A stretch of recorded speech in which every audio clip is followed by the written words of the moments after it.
Hello, everybody. Welcome back. How are you guys doing? So, I had a thought that, in my next teaching, in my next episode, in my next live, I'm going to be talking about the basics again because it doesn't matter whether you're just starting off on your Hashimoto's wellness journey or whether you have been on the ride for a longer period of time. Sometimes we just have to get back to a bird's eye overview and really take a look at what Hashimoto's really is and represents in your body, grow understanding and knowledge about what is actually happening in your body so that you feel empowered and knowledgeable and not overwhelmed and not stuck in fear and not knowing what to do, but that you have simple strategies that you can implement right away so that you know that you're on the right track. And most importantly, that you have the education and the knowledge and the understanding of what is happening so you can really connect with your body and get clarity. I find that sometimes in the vast information out there that gets a little bit lost because there is so many different ways of overcoming our Hashimoto symptoms and really feel our best. But we don't see the forest because of the trees, so to speak, right? And so today, let's just go back to the basics and take a look at what Hashimoto really is. And then I'm going to share 3 easy to implement first strategies to get it under control. Okay. So today, like I said, I want to dive a little bit deeper into the understanding of what Hashimoto's actually represents in your body with the purpose of providing you with a lot of clarity and valuable information on what your body is experiencing on a daily basis. So important, right? We forget about that. Like we are so lost in our symptoms that we do experience. So with the purpose so that you lose the fear. So many women are stuck in fear. So to lose the fear, to lose the overwhelm, and to increase confidence in knowing what steps you can take daily in order to help reduce symptoms, because you will understand the why behind your symptoms, which is really, really important. But it really doesn't stop there because we don't want to just treat symptoms, right? So this is not our end goal. We actually want to help our body heal itself so that your Hashimoto's is no longer physically present in your life, right? That at least I will say was my main goal, my main intention, something that I really wanted to achieve when I first got diagnosed. That was really, really important to me to not feel as if I'm living in a sick body. Um, it's really so much about the mindset piece of not being labeled as someone who's chronically ill. I simply didn't want to feel as someone who is chronically ill. I was okay with the diagnosis. I was okay with that, but I was determined that I can still live my life without the immense struggle of fatigue, joint pain, constipation, debilitating seasonal allergies, horrific, painful menses, and the list just goes on. Okay, so let's get into it. I will start with what Hashimoto's is, and then I will give you 3 strategies. Okay. So, what is Hashimoto's? Is it simply a thyroid issue? Is it only an immune issue? Or is it a combination of both? And if it is a combination of both, what do we address first and in which ways?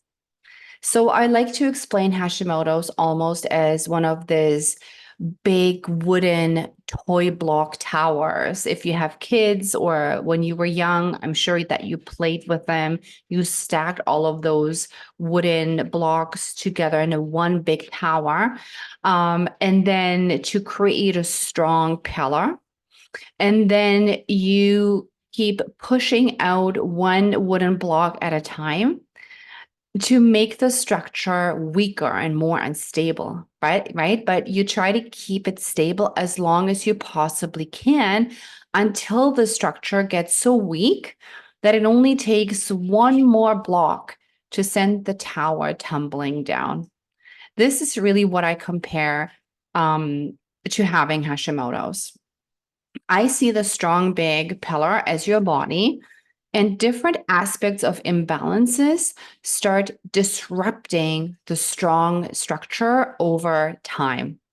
You don't necessarily feel any different, right? In the beginning, when you push out those wooden blocks, there is nothing really happening. The pillar, the tower is not struggling because your body is strong enough and has the capacity to compensate for the chipping away, literally, of homeostasis or balance in your body. But if this goes on for too long, it really only takes one more trigger to send you over the edge, and your health comes tumbling down just like the tower. Okay, so I want to unpack that a little bit more. So Hashimoto's at its root is an inflammatory process that involves your immune system. Your immune system over time starts to lose its edge on protecting your cells due to inflammation, due to blood sugar imbalances, and or other metabolic issues due to maybe infections, stressors in your life, viruses, and oftentimes also a genetic predisposition due to digestive issues and the lack of nutrient density. I mean, the list just goes on, right? And it looks a little bit different for everybody.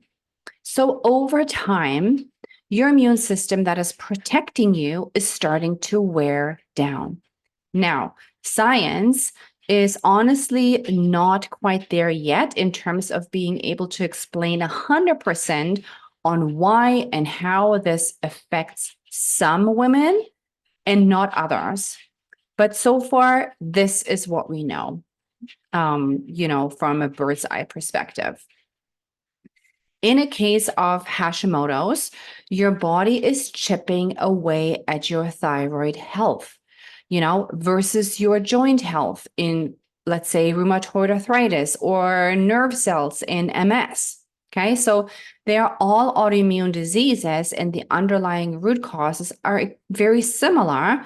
But for us in Hashimoto's, even though it comes from an inflammatory process that involves the immune system, it is the thyroid as the main gland that is being attacked, quote unquote. So, having said that, it's the immune system that struggles first, and then the thyroid issue usually comes next. And then we enter this never ending cycle of the lack of functioning, your thyroid functioning negatively, affecting your immune system. I was just looking to the side because my dog was just having a little bit of a hiccup here. So I'll say that again. So we enter the cycle of a underfunctioning thyroid, which is further negatively affecting your immune system, and round it goes. And this is typically where we are just so lost in symptoms, inflammation, emotional struggles on top of physical struggles. Okay. So now that we have this out of the way, and for time's sakes, I want to share with you 3 easy strategies that will help you start to just intercept that cycle. It is important to mention that addressing Hashimoto's from both angles, so from a gland perspective, as well as the immune side of things, at the same time, will help tremendously to shorten your way to lesser symptoms, renewed energy, and feeling great again. Those two in combination. What I mean by those angles is taking your thyroid and immune system health into consideration at the same time, if possibly all the time. You want to support both consistently.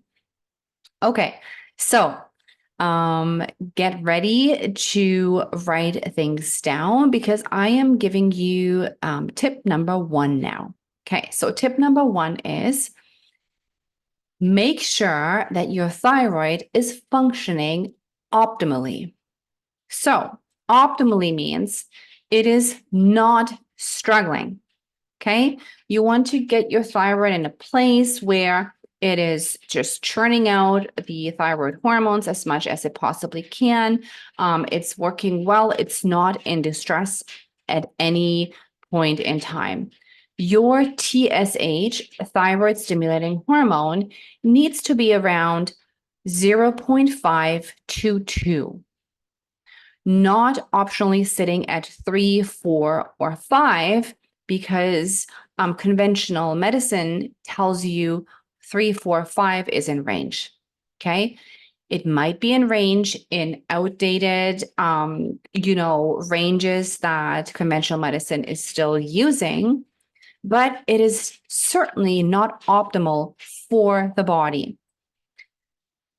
Then if you're free, so free T3 is low and your T4 is high, you might want to add T3 to your thyroid hormone supplementation. So typically we get T4 as our first thyroid hormone, which is great if our thyroid is under functioning. But oftentimes I see that even when women are on thyroid hormones, they still don't feel better. Oftentimes that is because they have conversion issues from T4 to T3. And so adding T3 to your thyroid hormone supplementation can really take away the strain of your body having to convert the inactive T4 into the active T3. And if you are just like, oh my, I have no idea what you're talking about, that's okay.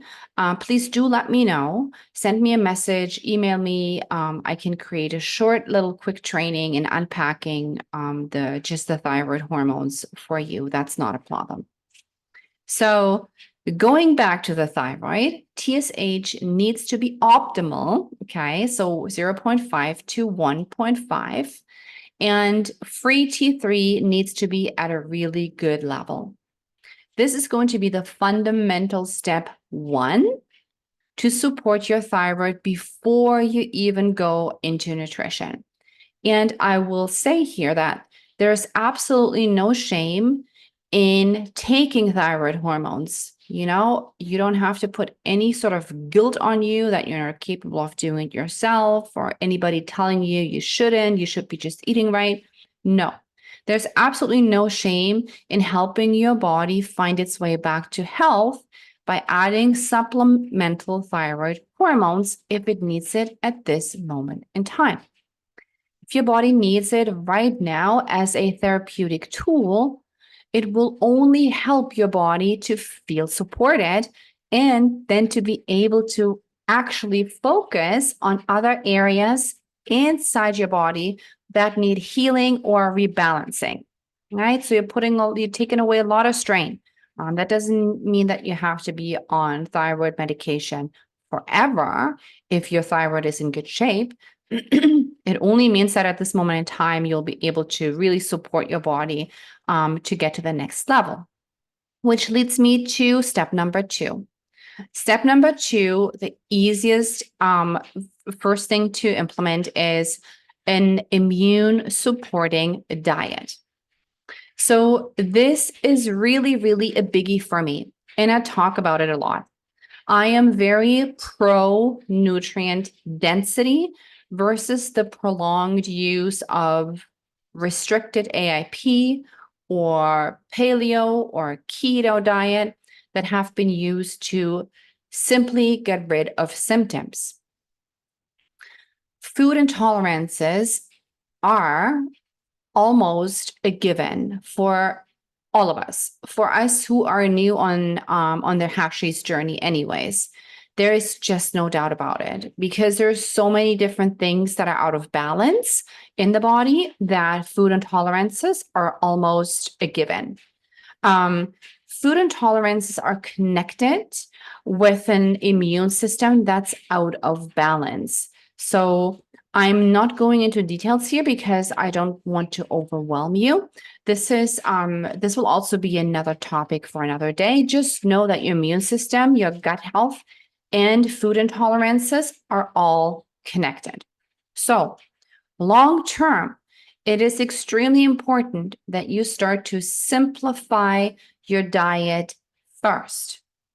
Then you want to amplify with specific nutrients. And then you want to diversify as much as you can for nutrient density. Instead of having somebody put you on a restricted diet because you are experiencing food imbalances that are creating more inflammation in your body. So the logical step would be, when you think about it, to take away all of this food. However, the food you're taking away is needed for rebalancing and rehealing. So that is why you have to break it down into what I call SAD, right? So this acronym usually refers to Standard American Diet, but I'm using it for simplifying, amplifying, and diversifying. So in detail, that means simply by eating the foods that do not cause you a reaction right now, but also increasing your protein intake, which is so important for rebuilding cell health in your body. Your immune system is just thriving on proteins, right? And your liver detoxification also needs a lot of protein. So I would always say aim for about 30 to 50 grams of protein a day. So simplifying means that, yes, in the beginning, you are taking away some foods you're reacting to, but you're starting to add a little bit more protein to it. But simplifying also means that you are making your food digestion friendly. So, which means we help our bodies break up the food so that it has easier access to its healing nutrients. Because oftentimes we're dealing with digestion issues, and the food that we're taking in is not even properly digested. That means we don't have full access to the nutrients. So simplifying foods and making it a little bit easier to digest can go a long way. And we can do that by fermenting, sprouting, or even using, if need be, some digestive enzymes to help your body do that.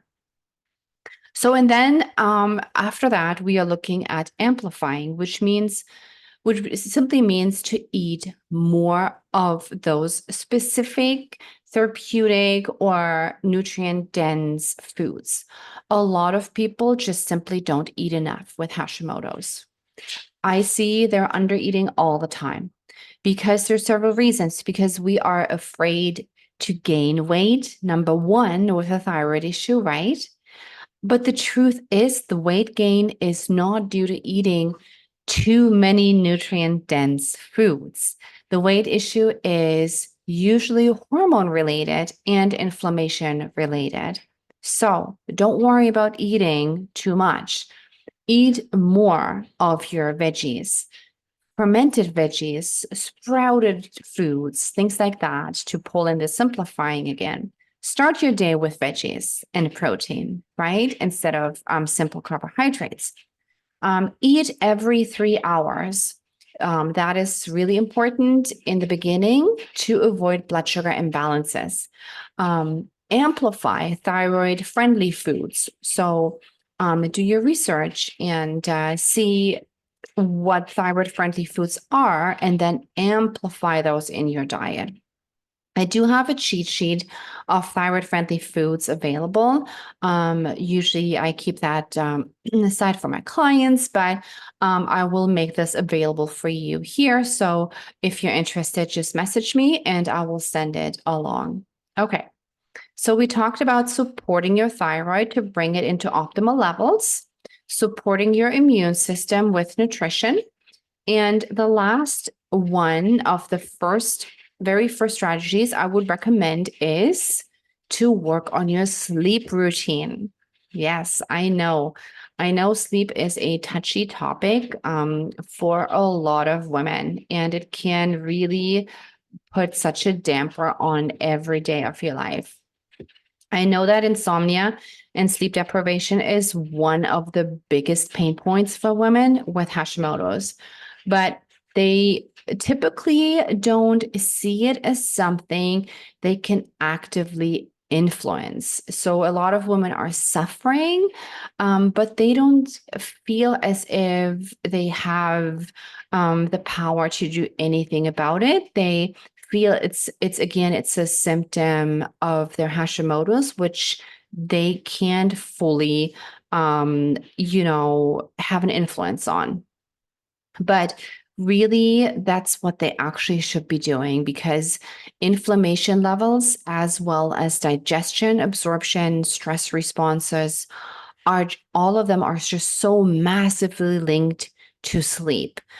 And so there's a lot of things we can do to work on proper sleep. If we don't sleep, we don't heal our bodies. Your body simply can't come up with the resources and the energy to not just go into survival, but into healing mode without sleep.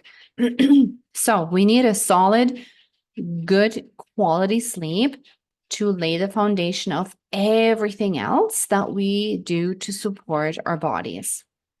So, having said that, the very first thing you can do to start better sleep is adjusting your circadian rhythm. You can definitely add some supplements, such as lemon balm or valerian or L-theanine if you want to. But the biggest bang for your sleep is actually adjusting light and temperature. So what I mean by that is, when you first get up in the morning, step outside of the house into daylight or sunlight for 20 minutes to either sit in the sun, or even when it's a cloudy day, just step into the daylight. What that does is it suppresses your melatonin levels, and thereby at the same time increases your cortisol levels, which the cortisol levels should be actually the highest in the morning. They're spiking in the morning because cortisol is the hormone that wakes you up and gets you ready for the day. And lots of us struggle with even not even being able to get out of bed in the morning. I remember, and I hear it all the time, it takes a long time for you to get the energy to even roll out of bed. And that's partly because our cortisol levels are often just flatlined. Okay. On the contrary, at night, you need to stay away from bright light at least 2 hours before you go to bed. So you can do that by dimming your lights, shutting off your phone, blue light, computer, your TV. Really make it a point in staying away from technology. And I know I had some clients who actually, proactively removed their TV out of their bedroom. And if that's you, I applaud you for it. Just go for it. I know it's a hard one for a lot of people, but it's very necessary if you are eager to heal your body, definitely. So temperature is critical for good sleep. There's a lot of studies that show that your body temperature needs to go down by 1 to 2 degrees at night to elicit strong sleep cues. So, cool down your room, dress lightly, perhaps even sleep naked. It's up to you, right? Bring your body to cool down at night. Bringing your body to cool down at night will make a huge difference in setting you up for good sleep. Okay. So there you have it. I talked about a lot in this session here. To summarize, Hashimoto's in its root cause is, or in its root in itself, is an immune imbalance, and it affects your thyroid health. which means you will have to address both the thyroid gland and your immune system at the same time to help your body heal. I gave you three simple very first steps to take in order to get that started. Number one, supporting your thyroid on a hormone level. Number two, supporting your immune system with an immune supporting diet. And number three, establishing a powerful sleep support system. I hope this was helpful. I am actually going to host a masterclass on Hashimoto's health in August, and I'm currently working on putting together a workbook for you, as well as a meal guide and a recipe booklet, sort of like a companion to the masterclass, to make it really, really easy for you to start your Hashi's healing journey on the right track. Okay, so stay tuned for this. I will announce more in the next weeks to come. If you have any questions, you can always reach out to me. I leave my email address here in the notes. And yeah, you can always reach out with any kind of questions. That gives me a lot to work with, and I can start creating more content around that too, depending on what you guys need. Okay. All right. So, well, have a wonderful day, and I will see you again very soon.